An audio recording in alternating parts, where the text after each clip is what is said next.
Hello, everyone, and welcome to Pod Mavericks After Dark. This is Kirk Henderson and Josh Bowe. We're recording a little later than we intended, but, it's the off season, so stuff like that's going to happen. There's obviously the end of the Miami Heat-Boston Celtics game going on right now, as our man Ronald points out. But we record these live just because they seem to get a good response and people like joining us here. But if you want to tune out and then tune back in tomorrow or whenever you can get it on your download on your audio app, that's just fine with us, because nothing Josh and I are going to discuss tonight is particularly groundbreaking. Josh, how are you? I'm doing okay. I think you talk about this all the time, about how we have to stay in a rhythm, because if we stop, we won't get back on the horse. And and you reminded me today, and it was like, I know, I felt so proud, because you're usually the one who reminds me. So this is why we're partners. We're helping each other. That's right. And it's kind of hard to believe. It's been a week since the draft lottery. It was also on Tuesday night, where you and I were essentially online for 3 straight hours, which I had a lot of fun with that. I was also glad to not do it then again, because the grind of the season has just, I am mentally checked out at the moment. And so it's like popping in once a week like that really is nice. And, I've been doing these Friday shows, ended up talking to a lot of people for like almost 100 minutes on Friday about a lot of different stuff. That was actually surprisingly fun. Got more kind of off-season related questions that were like away from the draft and were really like away from the kind of the subject of the day, because one of the things that I've found particularly challenging, since we're obviously delighted that the Mavericks kept the pick for like a content sake, but then what comes with that, and this is supposed to happen, is the takes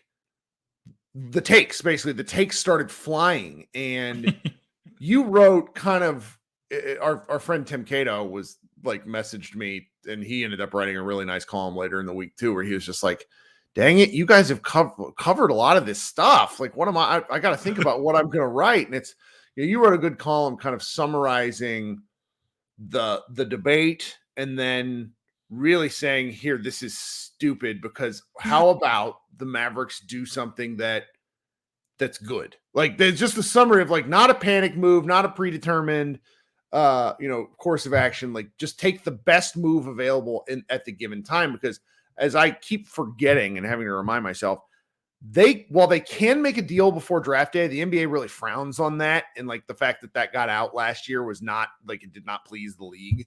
So it's like, we might not find out anything about what the Mavericks choose to do until draft day. And I think that's okay.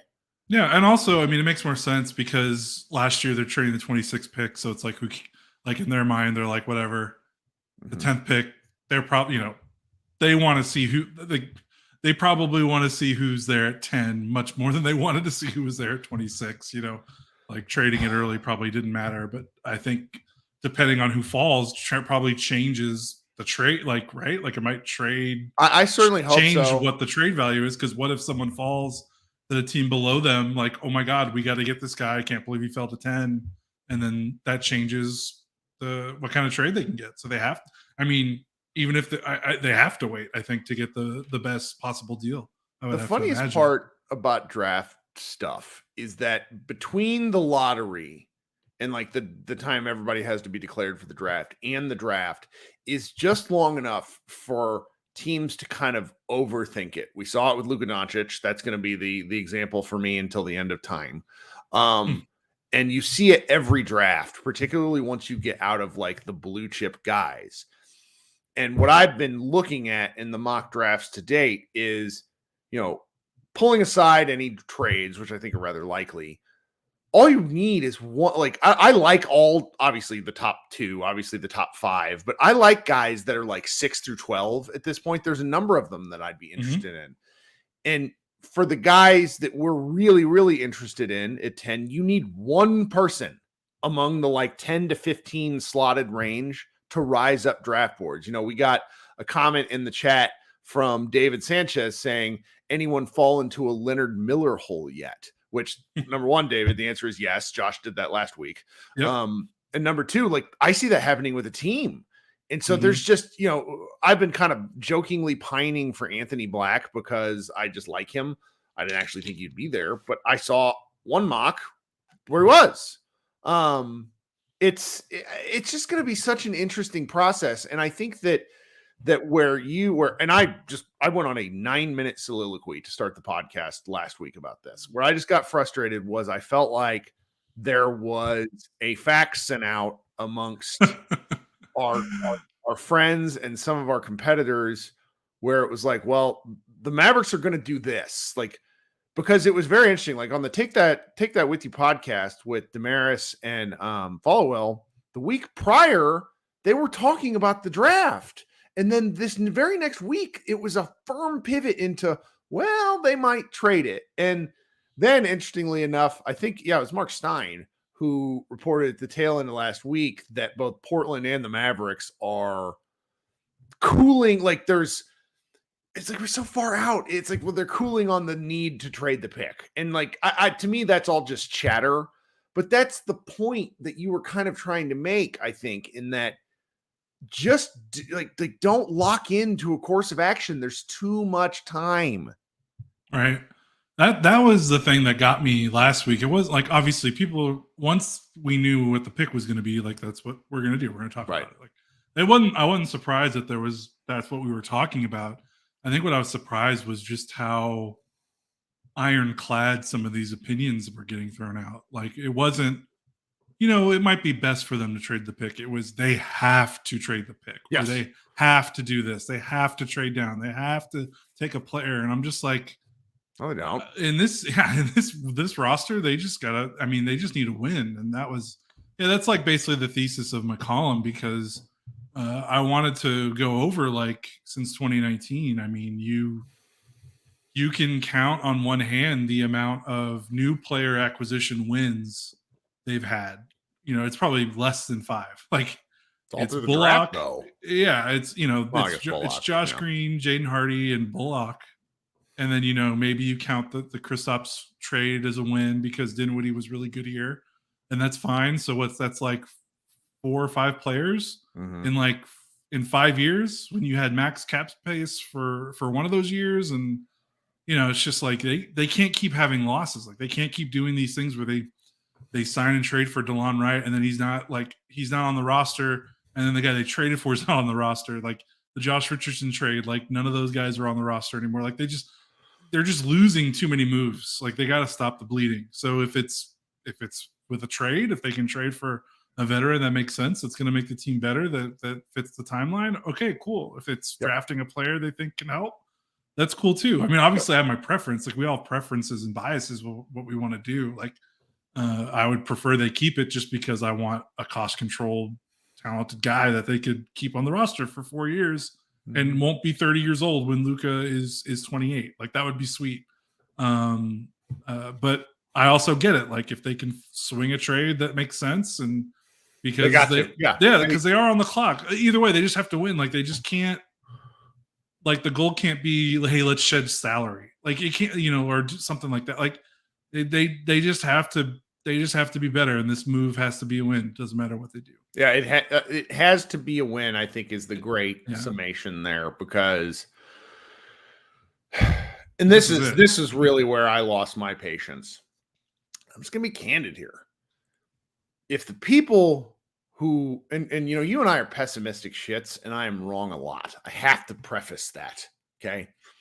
But if the same people who were very much behind some of the truly horrid, not behind, but like supported some of the truly horrid moves of the last several years that did not work out, are pushing a particular course of action, at that point, it's like, we all lose credibility if we're constantly wrong.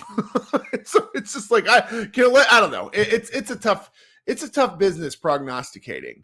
I've found myself frustrated though this week. Maybe it's because I've not been online. I think it's much better. There's been some much more weird news pieces that I think we should sort of get to and touch on. The first, I don't have it pulled up in my docket here, but Mark Stein said that if Frank Vogel is interested in taking an assistant coaching position, the Mavericks are high on his list.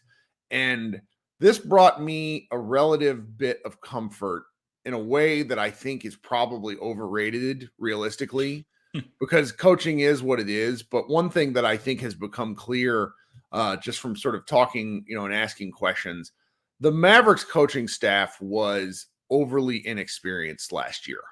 Mm-hmm. And I think when you really do, you go person by person. The person who had the most coaching experience is, Darryl Armstrong, who's a backbench guy, Jason Kidd, who has, up and down success. And that is and Sean Sweeney, who's been with Jason Kidd the whole time. So like a different outside voice that Kidd has become is apparently very close with Vogel. Obviously they won a championship together. That was just, I don't know, it'd bring me kind of a peace of mind. Does that make any sense? Yeah, they needed experience on the bench for sure. I mean, like you said, it was basically the only people on the front bench, which is those are the guys that are like the people that are sitting on the front bench are the ones most affecting like in-game decision making outside of like the head coach. Like the backbench guys, are helping, but they're not. They're not. I don't think they're helping make subs or change. Making defensive calls and stuff like that. Like Sweeney was the defensive coordinator, and Greg St. Jean was like the offensive coordinator. So yeah, it'll help. Like Greg St. Jean, I don't think he'd ever been a front bench guy. Like Jared Dudley was a front bench guy. Like he's a rather inexperienced coach as well. Not that it's like bad to have them. It's just like you said, they're inexperienced. So for a team that looked awfully disjointed in high pressure situations last year, and didn't the season before, and they had a veteran assistant coach, Igor on the bench, it makes sense to bring in a guy like Frank Vogel just to have a veteran voice who's been there before, outside of basically Kidd and Sweeney. So, I'm all for that for sure. I've been sort of advocating my opinion that I think Jason Kidd will start off the season in a rather lukewarm coaching spot because so many coaches have been fired, and that the Mavericks don't have a full season to dink around, and they have, preseason schedule overseas, and historically teams that start overseas start the season weird. Mm-hmm. And obviously, schedule will play a part in that, health will play a part in that, the way the rest of the offseason goes will play a part in that. But that's just, it was something that, it's not like we needed good news, but it was something that I was kind of glad to see. Now, the next piece of news that cracked me the hell up, there's two of them actually. So there's one you wrote yesterday and one that David Trink wrote. So based on a couple, let's start with the Kyrie Irving related stuff. The chatter basically coming out of the draft is that the Mavericks have the inside track to re-sign Kyrie Irving. To me, they can offer him the most money. But, of course, the perpetual content machine has to go on. Brian Windhorst has just been beating the hell out of this, that the Lakers could be interested in him. Yeah, because he's LeBron's guy. Which is fine. Yeah, it's fine. And I don't necessarily – I almost think it's a leveraging point from Kyrie. It's not something that's going to faze me because, to be honest, where I am at this point in time is I could take or leave Kyrie. I really liked watching him play, but I just building around him and Luka is hard defensively, and I don't know what you do. Yeah, and I don't disagree with that. The problem is I don't know what the alternative is. Much in the way, how you always say with these people that are like trade the pick, but they don't say for what, and it kind of drives you crazy. Right. When it's like let Kyrie go, okay, well, like what are you replacing him with? Because like him or not, like you traded 2 starters for him, and if you let him go, now you're down 3 starters. Basically 3 starters from last year's roster. Mhm. Like, what are you replacing him with? Because you can't just throw can't be a forget about Frank moment again. Like, you can't go into the go into training camp again just trying to hodgepodge the lead, the off guard next to Luka. So while I understand the long term building concerns with Kyrie and Luka, you basically have to have 3 great defenders next to them in the starting lineup or closing lineup, however you want to call it. While also those 3 guys can't be scrubs on offense, because we're seeing in the playoffs, like, you can't just play defensive specialists that can't shoot. Like, those guys get played off the floor. So I get it. It's hard. But also I'm just like, what are they going to sign and trade for Ayton in Phoenix? Like, okay, I guess. I don't know. Like, what are they going to sign and trade from the Lakers? Because that's basically the only way he's going to get there. I don't know. You'd be signing and trading. I don't want D'Angelo Russell. Like, that's none of just those guys played. That's worse. Russell is like just C- Kyrie. Like, why would you even want that? It just doesn't even. No, and so this playoffs, and again, I kind of want to talk about the playoffs all as a whole before we pivot to the season review, guys. But the fact that Colin Cowherd also said that he had heard that the Mavericks were interested in Anthony Davis. My first thought is, like, for what? They didn't have anything to give. I was like, so it's like Cowherd reporting whatever, because he's based out of Los Angeles. It's not that I don't give credence, because the Mavericks, I'm sure, would be interested in adding an all defensive center, a former multi-time all NBA first team center, power forward, even though, like, I'm not an AD guy, but it's like, ooh, yeah, big news. The Mavericks are interested in the guy that wasn't working out. And so it's, just thinking about all these guys as a whole, maybe it's just the true, like, Luka and Jimmy Butler, 16 game players. So I've been watching these playoffs and really thinking about this. And someone said this to me today, where it's like, you got to have 16 game guys. And the Mavericks have won in Luka. One. It's not that I don't think Kyrie's amazing. It's just he's a 31-year-old 6'3" guard who could crumble into dust over an 82 game season. I mean, that's just a fact. Everyone wants to argue about his injury history, but you look at all these different guys that might be available for the Mavericks to go get, whether you'd be interested in a Grant Williams, who, oh my God, DeAndre Ayton, who makes $33 million. And do you, with every plus, there's a minus. And that's the thing that I've been thinking about, with some of these guys, is obviously they're distressed assets, but do they make the Mavericks better? And can Luka make up for their faults? Do they have other team built? It's why, like, where the Mavericks are right now is just so frustrating, because I don't see how, like, fixing one problem creates another for the Mavericks right now, in my opinion.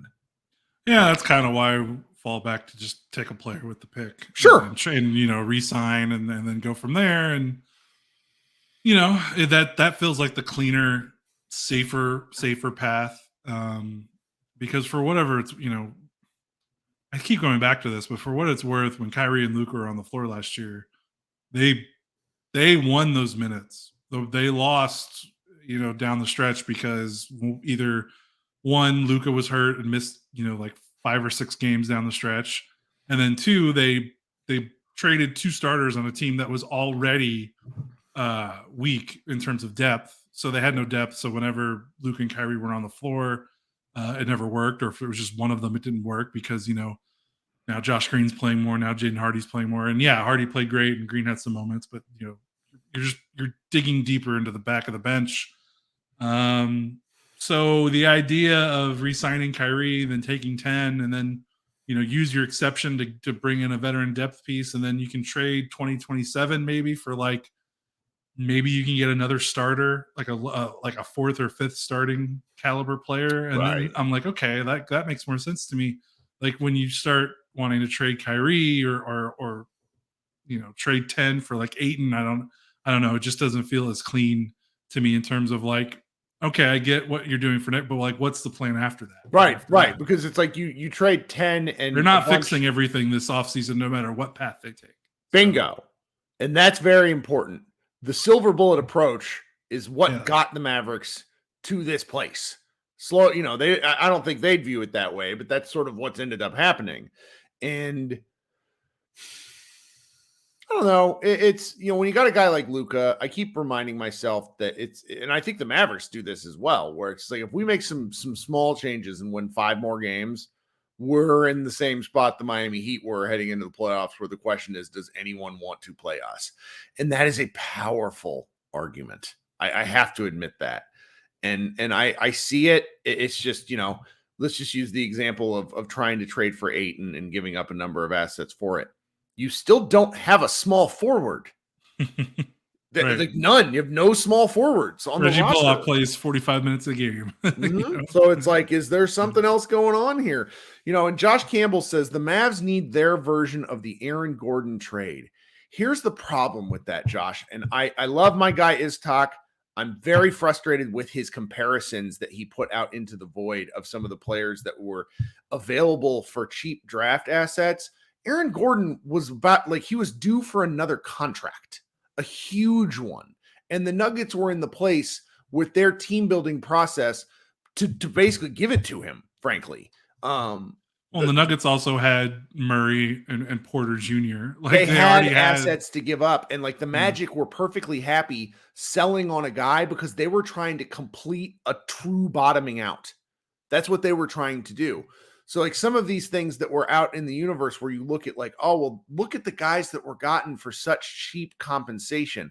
I understand, but that really doesn't happen during draft season where everybody overvalues their picks and things like that. Right? Yep, right. And also Aaron Gordon was their final piece. The Mavericks aren't final piece move away yet. They need 2 or 3 more moves. Right.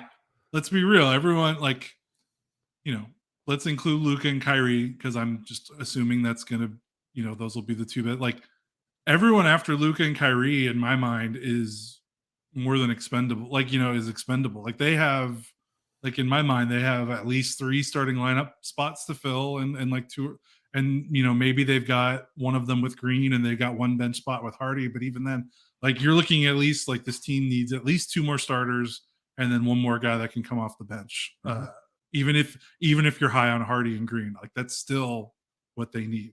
They can't keep rolling out the Maxey Dwight Powell starting center combo. They can't keep relying on Reggie Bullock to be their number 1 3-and-D wing.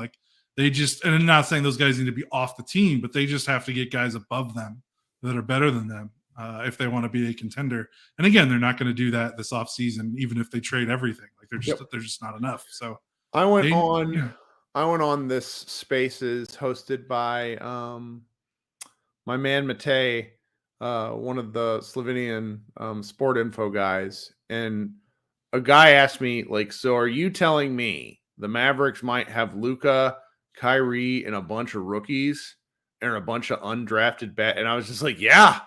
I said, unfortunately, that's sort of the path. Things got bleaker, much bleaker than I even thought, because as much as I understood why they let Brunson walk, he was sort of the way Dirk papered over a lot of mistakes. Luka and Brunson together were sort of the glue covering a lot of iffy roster builds. And without Brunson, just opened up a lot of holes, and that's sort of how they got here. Just somebody, Joe Sutherland up here says, been saying all along that re-signing Kyrie would be the end of Luka in Dallas. Let's be real, Kyrie isn't reliable at all. The shiny new toy is tricking y'all. Just for the record, I think that our positions have been fairly consistent in that Kyrie scares the absolute hell out of me, but I also don't know what else you do when you make that trade. And then you apparently, somebody, I want to say it was Eric Pincus, said that there's a handshake deal in place that he would get a 4-year max with the player option, which, number 1 is illegal. And number 2 is bargaining against yourself. The Mavericks they sort of have to at least make the offer, because that's the decision path that they've gone down. It's we've been talking about this for the better part of 3 years, where each mistake makes the next decision and roster building choice that much more important. And unfortunately, with where we are in the Mavericks, cycle right now, some of their mistakes are catching up to them in a hurry. Like this year was a take your medicine year. And I, in hindsight, I wish they wouldn't have made the trade for Kyrie. I wish they would have continued to take their medicine. Number one, I think they might have made the playoffs anyways. And then number two, even if they didn't, they would still have that series of assets down the line, the 2029 pick, for example. I mean, I don't know. It feels a little bleak right now, but one or two things could really shake the tree and make things feel better. Yeah, you're right. And like, I understand people don't re-sign Kyrie. He's tricking y'all. Like Right. you're preaching to the choir. Like I mean, it will none not of us. end well. No, both of us have talked a lot about like can't ignore like he has left on bad terms. Every single team he's been on, he's left on bad terms. Cleveland, Boston, and Brooklyn. Like that has not ended well. So, like, what makes you think Dallas is going to change that streak? I mean, you can be optimistic and hope, but you still got me? Yeah, you're here. Oh, okay.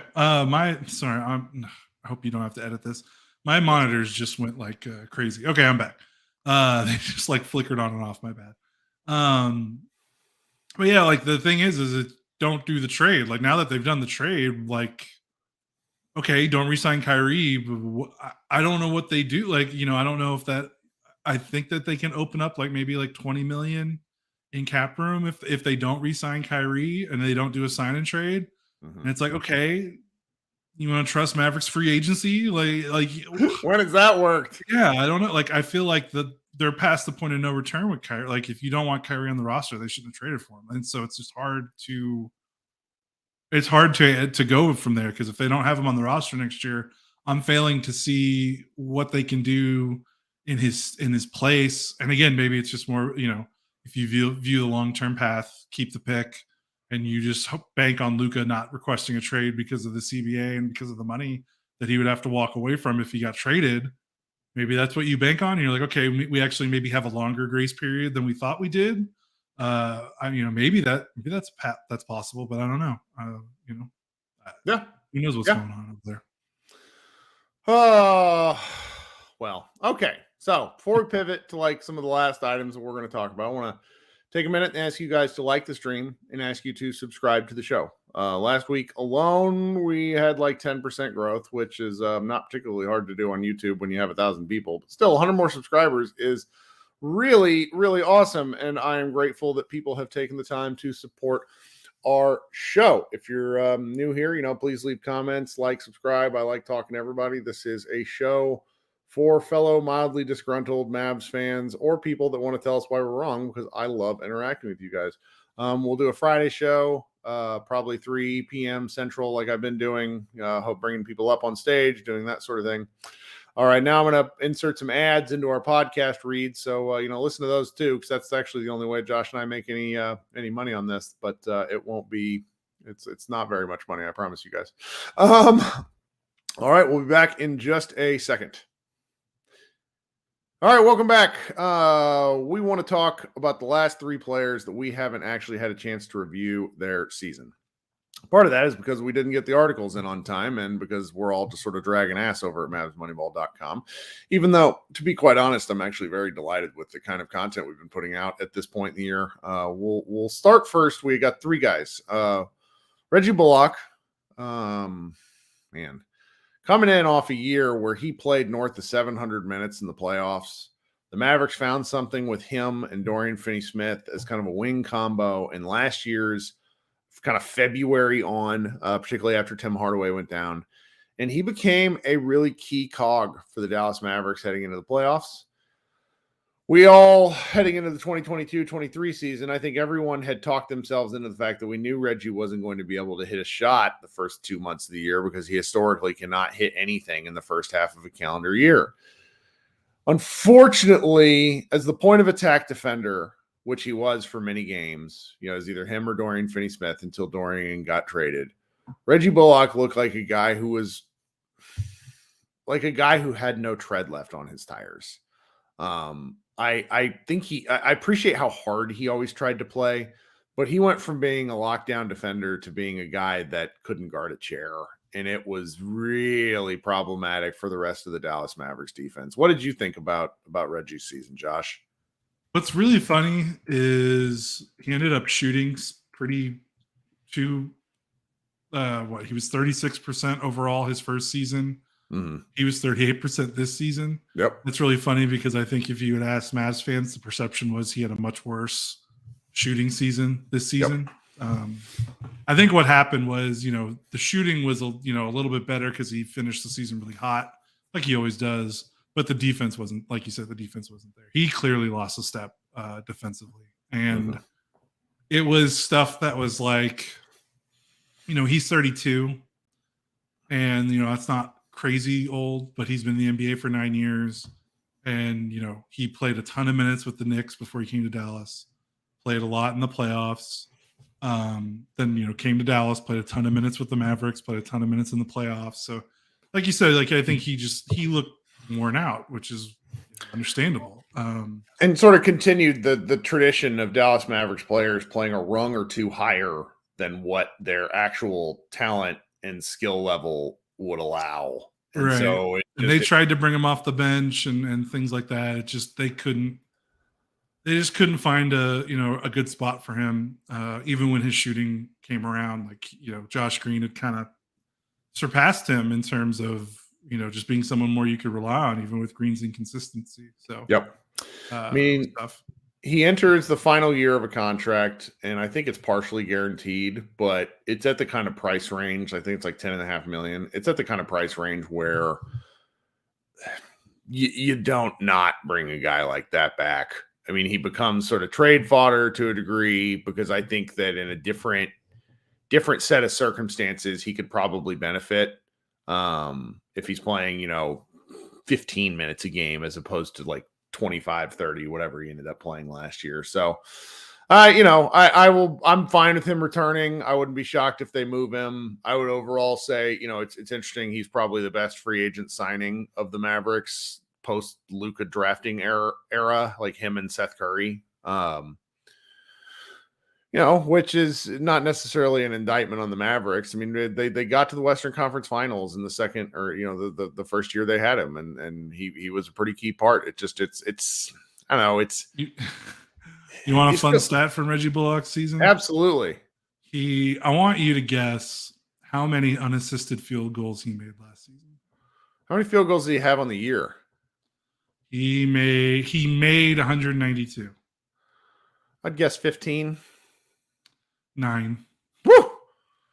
That's what percent? That's 4.5%. Yes. Wow. 4.7. Look at you, math wizard. 95.3% assisted field goals, and that's like the norm for his like career. Sure.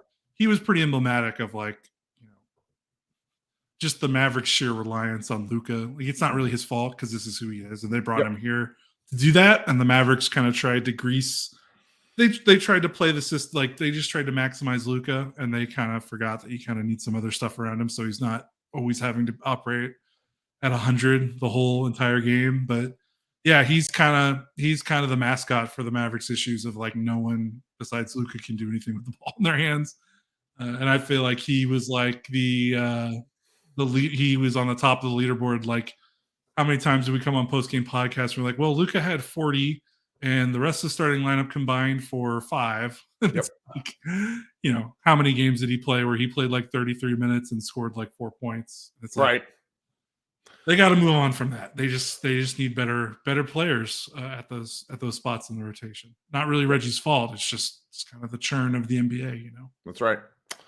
Then second to last, but certainly not least, Kyrie Irving, who was brought in as part of a blockbuster trade a few days before the trade deadline. Josh and I will remember where we were always because half the staff of Mavs Moneyball was together celebrating Doyle Raiders. He was having a baby shower, and a bunch of men all started staring at their phones at once and cursing out loud. I saw Josh coming in.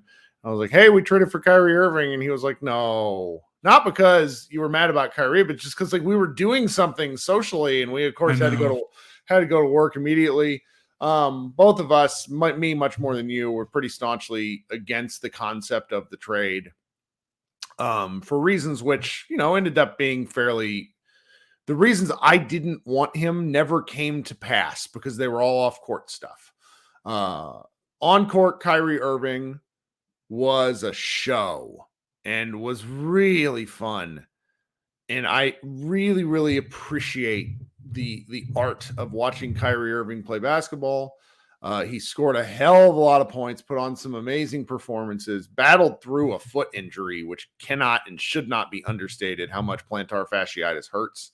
And especially for a guy who doesn't relies on his feet. And doesn't stay on the floor and has a rep of taking himself out of the lineup with bumps and bruises. He was a warrior on the court. He did something which I found particularly hilarious, and is the sort of thing you can only do in a smaller basketball media market, which was like on his second or third day with the team, he basically told reporters to stop asking him about his free agency because he wasn't going to answer those questions. And following the show in Brooklyn, which is a huge media market with a lot of reporters, the Mavs media they respected that. And so what ended up happening is in post-game stuff, Kyrie would give longer answers to stuff than we've heard from Mavericks players in years, to the point that like transcribing him, Grant Afseth kept doing it for Dallas basketball, where it was like, man, this guy, he gives a soliloquy every time he gets up there. And some of the basketball stuff he talked about was actually really interesting. And it made you really appreciate him as a basketball player. Unfortunately, what came with it is that the Mavericks never won. Yeah. I don't have it up, but they won less than 10 times after he joined the team. Yeah, and I pulled it up right now because I have to talk about it. Like, Luka and Kyrie played 900 possessions this season together, and the Mavs were plus 4.6 per 100 possessions with them two on the floor. They scored 121.7 per 100, which is more than the number one offense Kings. So that's the best offense of all time. They had a 60% effective field goal percentage. I mean, just crazy. Like, the defense was bad, but like when you're scoring that much, like, it doesn't matter. And like, they were winning those minutes. And again, the problem was the trade killed their depth. They had nothing when just one of them went to the bench. They just had nothing.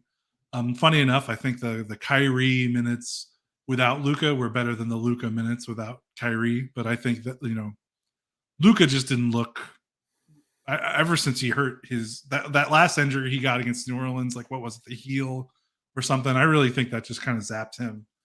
Meanwhile, Kyrie kind of pushed through a little bit better, I think. For whatever reason. Luka probably because for the first 80% of the season, he had like almost a 40 usage and had to play 37 minutes a night. So it's not surprising that Luka kind of wore down in the last month of the season, even though he still put up great numbers and the team still played generally pretty well when he's on the floor. But yeah, I mean, it was fun to watch, and genuinely, those first couple of games after the Kyrie trade, I think the Mavs won like 3 in a row. Luka wasn't playing. Right. And you're like, wow, Luka's not even playing, and they look great, and they were good. Like, they beat the Kings, they beat the Clippers. Can't remember the other win. I think it was the Jazz. Yep. But they, it was like, okay, they turned the corner. They were like 4 or 5 games up above 500, and then it just kind of came crashing down. And, Kyrie kind of became the scapegoat a little unfairly. It was kind of weird. It was like unfair how much people were like, oh, well, Kyrie ruined the Mavs. I'm like, well, let's didn't do a thing. No, it wasn't him at all. But then, he's also not helping the defense. Like, right. And the defense kind of went a little too far the other direction, because it's like, well, he still has a hand in this a little bit. But yeah, it was weird because he did everything. I mean, he exceeded expectations. I think so on the offensive end. And what got progressively more frustrating as the year went on, and you'd hear the takes about the team losing, where it's like, well, these two just can't play together. And it's like, you're not fucking watching the game. No, if that's what you think. Those two are the only reason why they got any of the wins they got at all.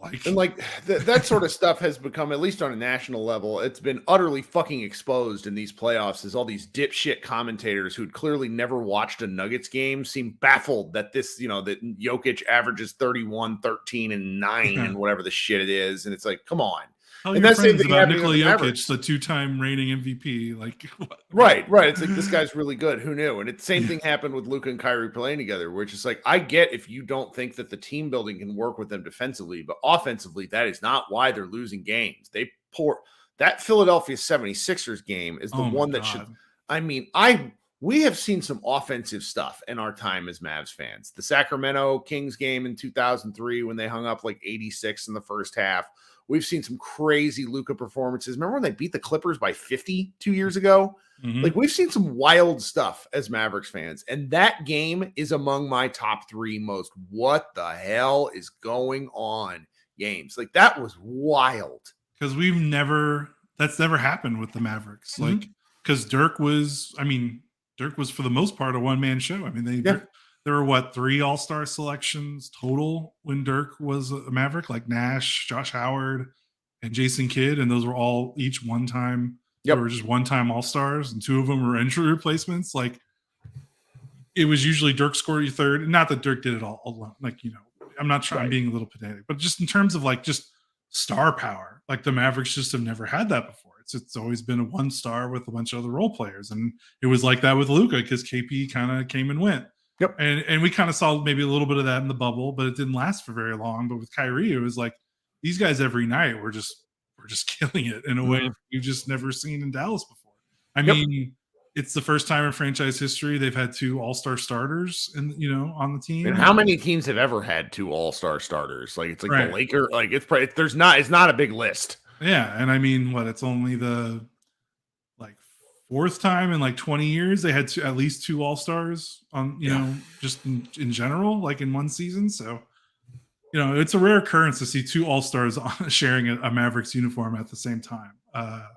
So that was cool. Like, just straight up, that was cool. And then, of course, the thing with Luka, and the reason why this drives me nuts, where the Mavericks are just trying to find these, like, the way they want to shop from the island of misfit toys, because they know, hey, in our system, with our player development, with Luka, this guy that looks bad here is going to look great here, and we can pay him 10 million less than this other guy who does the same stuff, So, and they've gotten away with that pretty well, except for this, and it caught up to them this season a little bit. Obviously, they missed the playoffs, but generally, like, that's smart thinking. Like, that's not bad. But at a certain point, you just need more talent. And the reason is, like, look at Kyrie. Like, instead of like having Luka use the jaws of life to get these guys to shoot 37% on the most wide open 3-pointers ever. We need to do. What if you had good shooters already and put them next to Luka, and you get what Kyrie did, which is if he would have played the whole season in Dallas. Again, Kyrie's one of the best offensive guards in the NBA in the last 20 years. If he would have played in Dallas all year, he would have set his career high for true shooting at 30 years old. Like, that's what Luka can do. Like, imagine if you got more talented players and you just didn't have to keep relying on these guys that don't know how, that you're just like, okay, well, Luka will make him look better and we'll be okay. It's like, that's fun and all. Like, it's a cool party trick, and you kind of need it to fill out, like, hey, you're 6th, you're 7th, you're 8th man. Like, that's great. But you're top 5, you're top 3. Like, you need some bona fide NBA talent there. And like, Luka is just like you got Luka, man. Like, he's going to make these guys look amazing. He's going to give everyone that plays next to him is basically putting up the best season of their careers. Like, just imagine if the bar was a little higher in terms of just where the talent is. Like, and Kyrie's to me, that Kyrie was a perfect example of that. And that's where I think, when I've said, a couple of times the last several weeks, that I could go either way with the Kyrie signing. Yeah. It has much more to do about the team building than Kyrie at this point. It's like, what are you going to do? Anyway, so that's a really nice transition. Allows us to transition into talking about Luka Doncic. So, it's funny. 5 years now covering this guy. 5 years. Started with it started with a drunken prognostication in November, October of 2017 before he was with the team. So I guess it's almost 6 years now. And it's funny, when he first was a Maverick, if you go look at like our archives, he was all any of us wanted to write about. He's so amazing. And then when it came to do these season reviews, nobody wanted to write about him. And really, nobody wanted to do the season preview this year.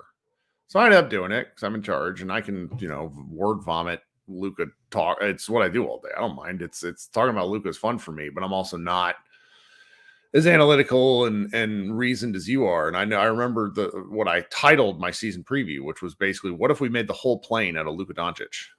And that's a reference to why don't they make the entire airplane out of the black box? Because if it's like indestructible. And what we learned this year is why, you saw it in hindsight. We saw it during the 7-game win streak where Luka averaged something. I think I have it here. During the 7-game win streak that was in December, that started after that horrendous Wolves loss where the Mavericks went 1 game under 500. In 7 games, he averaged 37.8 points, 9.1 rebounds, 9.9 assists, and 2.3 steals on 55.6% shooting, including 40.1% from 3. That included 3 games north of 50 points, with 1 game where he scored 60 over the New York Knicks. We will not see we will not see another 60, 20, 10 game in our lives. I'm just going to put that out there right now. But what that revealed about the team is why they ended up going to trade for Kyrie, is that they did not have enough. And it was very, very frustrating because it becomes a chicken or the egg situation. Is it because Luka has the ball all the time, or is it because all the other guys aren't good enough? We know, as long-term Mavs fans, and there might be people that disagree with me in the chat, and this is fine, but I've watched this team. I've missed probably less than 10 games in 5 years, so I feel pretty confident in this take. They need better players, period. And that, and so what needs to happen next with Luka, understanding that, is it is up to Luka to figure out what he wants. Does he want to be the best player in the league? I sometimes get into disagreements with the Luka Doncic super fans, whether they're Slovenian or American or whatnot. I think we all would come to an agreement that Luka can be the very best player in the league. But in order to become the very best player in the league, he has to do some things differently. Ice Cube in the chat says Luka holds the ball too much. I'm willing to entertain that argument. I think it's out there. Mavericks need to find some guys that can actually do other things with the ball, which is why the Kyrie offense that we just talked about was so damn awesome with him and Luka. But it comes back to sort of the question of, for Luka to become, Luka basically has to be above reproach. There can be no, the Mavericks need to be better. We know that. We've acknowledged that. But there are things that Luka has to take out of his game and figure out ways to get better. I was listening. I'm going to pull up this clip from the Gilbert Arenas pod, of all places, of something I've been thinking about all day. But why don't you sort of respond to my meandering thoughts there? Yeah, it's not that he's, it's just two sides of the coin. Like, does Luka need to give up the ball? Yeah, in the grand scheme of things, because NBA teams don't win championships with guys with usage rates like Luka. It just doesn't happen. Like, it doesn't happen. If it happens, it'll be like the first time. Like, LeBron and never held the ball as much as Luka does when they were winning championships. But again, that one is more, like you said, chicken or the egg. Is that the rosters of Luka? The roster hasn't been good enough for Luka to change. If they bring back Kyrie and they do some things and it still looks a little bit like this, then we can start asking the question, okay, does Luka just want to play like this? Is just how Luka plays? But until the roster gets better, I want to wait for that qualifier to happen. Again, that doesn't mean there are other things he can change, even if he's holding the ball as long as he is, because the roster stinks. And of course, the two things are, well, I guess 3, but they all tie together. The defense, conditioning, maturity, and all those things tie together. You improve, like those all improve each other. Like if you work on them, and that is something that has to happen, regardless of the holding the ball too much debate. Like, I don't care how much he holds the ball. Doesn't matter if he doesn't improve defense, conditioning, maturity. Then that conversation is pointless. Like, to reach that next level, to win an MVP, he just has to be better there. And again, it's just he is 24 and he's young, but like the ref thing, like it's over. Like it has to stop. Like, and I don't know what it's going to take, but it's reached the point that it can't keep happening. And again, Luka's not the only one that complains. No, of course not. But he's he also, might be those three things together make him one of the most frustrating players who's this talented. Now I'm gonna share my screen here, and hopefully the audio comes through to anybody that is listening on the podcast. But this is from the Gilbert Arenas show, and it's got him and Josiah Johnson and Spencer Dinwiddie, and then Brandon Jennings of all people makes this comment. So I'm gonna press play here, and we're just gonna listen. Not to compare. Well, you don't think he's in shape? Is he in shape? I don't know. All them beers? I don't know.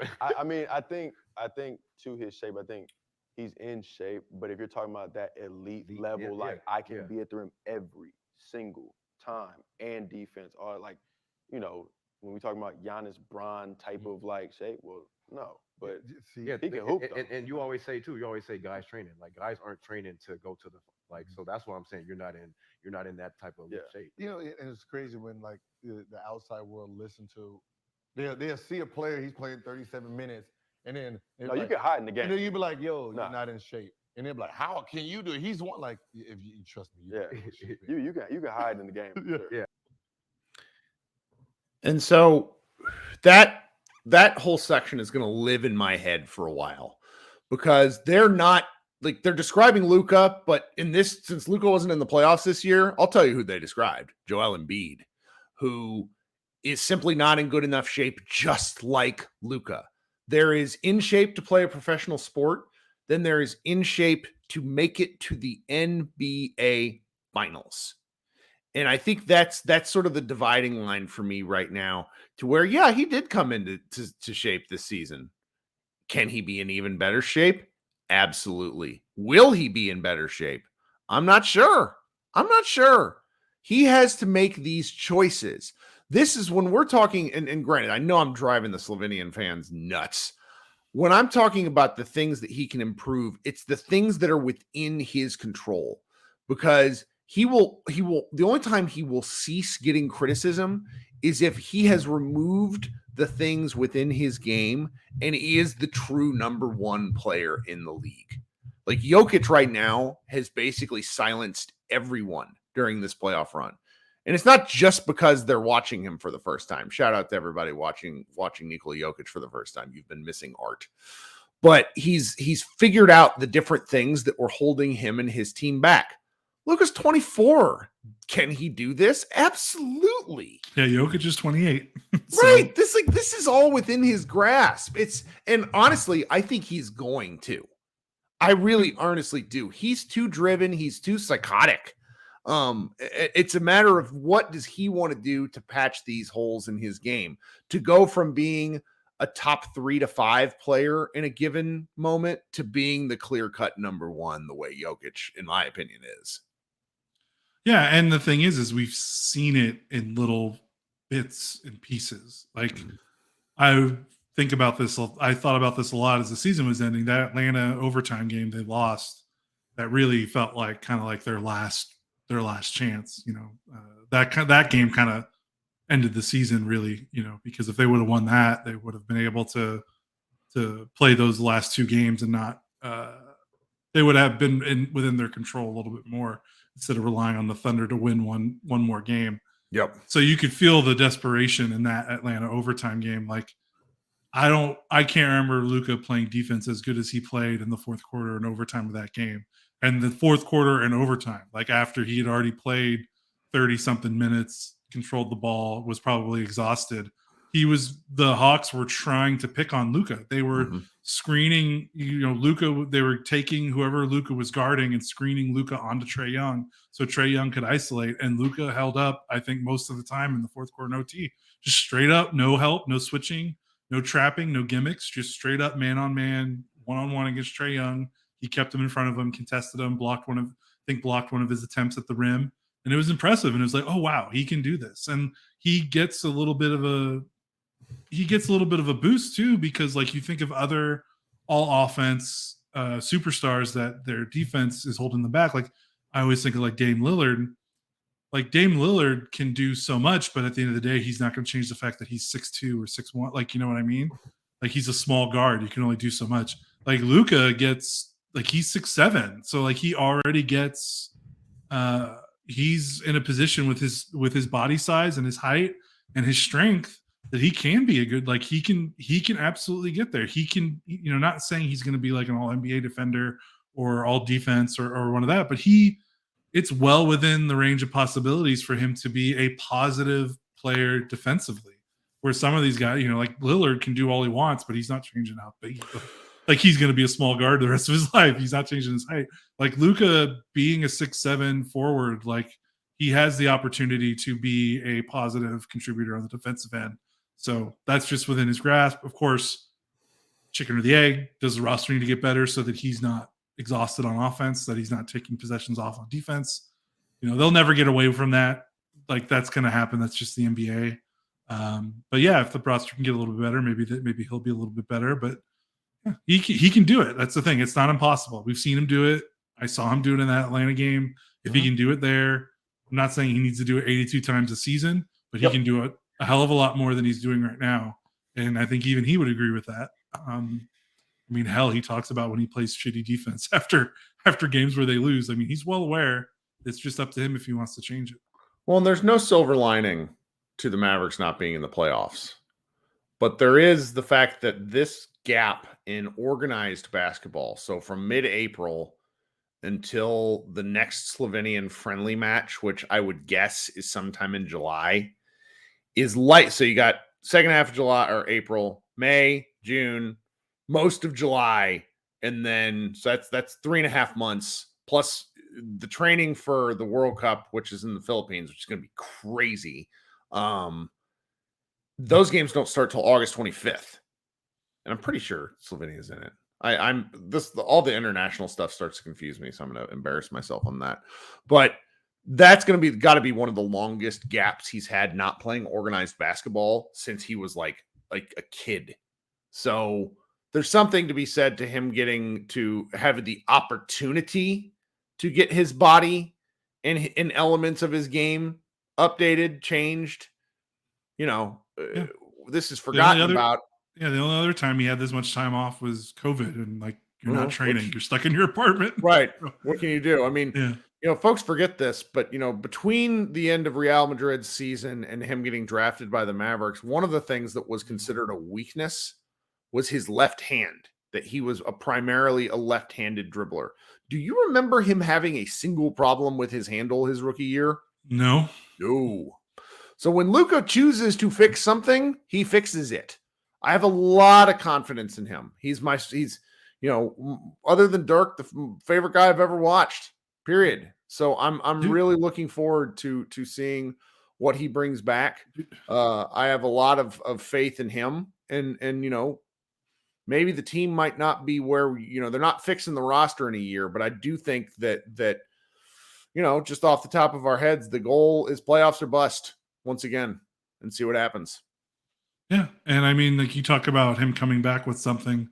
Remember the 2019-2020 season where he was basically all rim, all threes, like, and he just got to the rim every game, and that was awesome. And then he came back next season, and it was like, oh, by the way, I'm like elite in mid range. I'm Dirk and from floaters mid-range. now. Yeah, and it's like, oh, okay, like so. Sure. Yeah, we'll see. I'm an unstoppable force. Yeah, that's why someone in the chat said special. I think he's the best offensive player in the league right now, and I think, you know, Jokic would like to have an argument about that. But I think you could absolutely justify it. Mm-hmm. So, well, this has been a nice hour. You got anything else?